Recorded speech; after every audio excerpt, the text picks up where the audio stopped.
Selamat malam. Di sini saya akan menjelaskan tentang perkembangan Pancasila dari masa ke masa. Oke.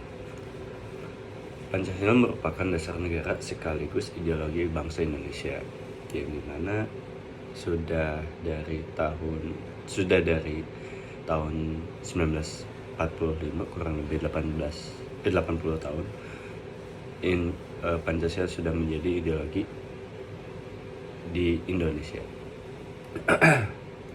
Banyak dinamika yang sudah terjadi selama 80 tahun tersebut, baik dari awal-awal masa kemerdekaan, awal-awal masa revolusi, Orde Lama, Orde Baru, bahkan sampai yang terakhir adalah zaman reformasi.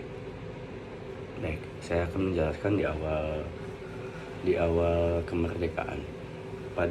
Pada masa awal kemerdekaan, Pancasila ditetapkan secara resmi sebagai dasar negara melalui UUD 45. Saat itu Indonesia sedang berjuang mempertahankan kemerdekaan dari ancaman penjajah yang ingin kembali menguasai Indonesia. Nilai persatuan, nasionalisme, dan gotong royong menjadi semangat utama bangsa Indonesia dalam menghadapi berbagai tantangan. Yang kedua, pada tahun 49, Indonesia sempat berubah yang asalnya menjadi negara Republik Indonesia menjadi Republik Indonesia Serikat atau negara federalis. Sistem ini dianggap tidak sesuai dengan semangat persatuan bangsa Indonesia, sehingga Indonesia dikembalikan menjadi negara kesatuan. Persaingan ideologi dan konflik politik membuat penerapan Pancasila belum bisa diterapkan secara efektif pada zaman ini. Pada zaman demokrasi terpimpin, tahun 59, Presiden Soekarno mengeluarkan dekret presiden yang mengembalikan Indonesia pada UUD 45 dan memulai masa demokrasi terpimpin. Pada masa ini, Pancasila ditafsirkan melalui konsep nasakom, nasionalisme, agama, dan komunisme.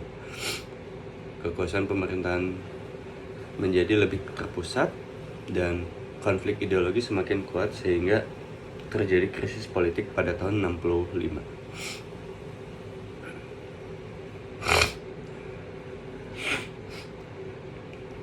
Setelah ada Orde Baru dari 66 sampai 98. Setelah itu Indonesia mengalami masa Orde Baru yang dipimpin oleh Presiden Soeharto. Pemerintah menegaskan bahwa Pancasila harus dilaksanakan dengan murni dan konsekuen. Penerapan program 4P, yaitu pedoman, penghayatan, dan pengamalan Pancasila juga diperkenalkan kepada masyarakat. Pada zaman ini, pembangunan ekonomi berkembang dan stabilitas negara meningkat, namun kebebasan politik seperti kebebasan berekspresi, munculnya masifnya korupsi,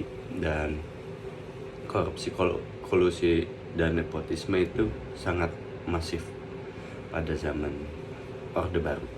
Dan terakhir adalah masa reformasi, yaitu masa sekarang.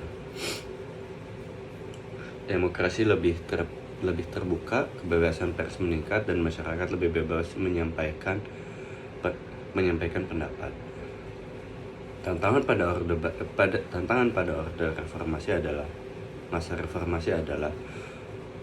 masifnya informasi, karena masifnya informasi yang mudah diakses oleh masyarakat, sehingga mudahnya masyarakat terpapar informasi radikalisme, hoax, atau konflik horizontal antara sesama masyarakat. Begitu tugas 1 Pancasila dari saya. Terima kasih.